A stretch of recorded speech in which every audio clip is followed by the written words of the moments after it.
My mother didn't realize how much I helped out around the house until I moved out, and now she wants me back. I 23F have a big family. I grew up living with 2 younger brothers, 1 younger sister, grandparents, and my mom 54F and dad. I'm significantly the oldest kid in my family, 8 years older than John, my brother, the second oldest in the house. My parents never assigned chores to any of us growing up, but I helped out around the house a lot.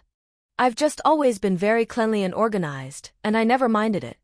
I was always cleaning, vacuuming, doing dishes, helping cook, doing the family's laundry, etc.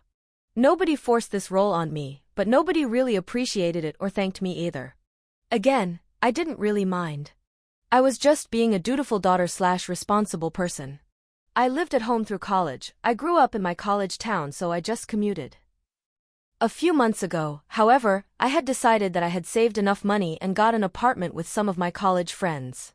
Apparently, since I have moved out, our family situation has become chaotic and my mom feels overwhelmed. No one helps her at all with any chores. She basically told me that she had no idea how much I was helping out around the house until I moved out. Because I was always doing stuff without being asked, she didn't really know who was keeping everything clean and just assumed it was a joint effort from the whole family.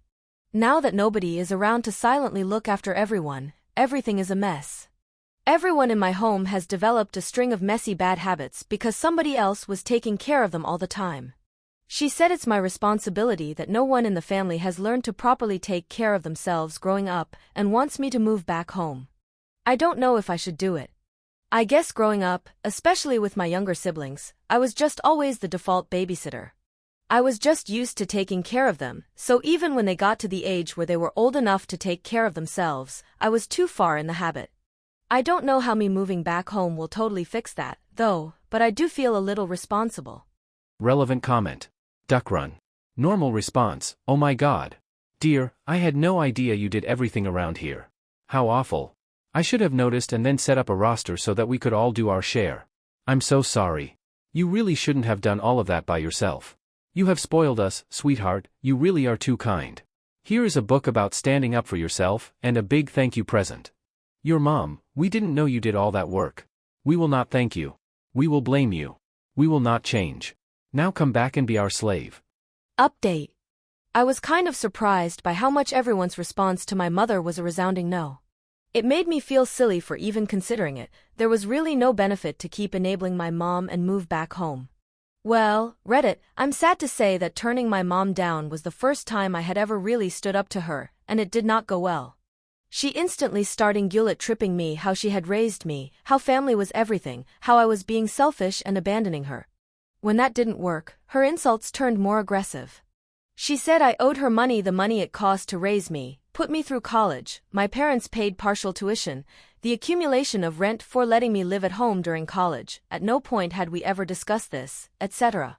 Again, she pressed that I was taking advantage of the family by not moving back home and helping out. I don't want to get into much detail because I am still very, very sad about how this has turned out, but my mom hasn't responded to my calls in weeks. She's antagonized me against the whole family, telling my siblings that I did something ambiguously terrible and am abandoning the family. I had a phone conversation with my sister Rachel, who said something along the lines of, "Mom said you did something really mean to her, she won't tell us what, but she said that's why she made you move out." I've never been really close to my siblings, but I'm kind of taken aback how little anyone seems to care that I'm gone. Recently my mom put up a picture on Facebook of the whole family, with me absent, captioned, "The only people in my life I'll ever need." I'm trying to focus on my work and my friends to get through this, but I am in a very sad place right now.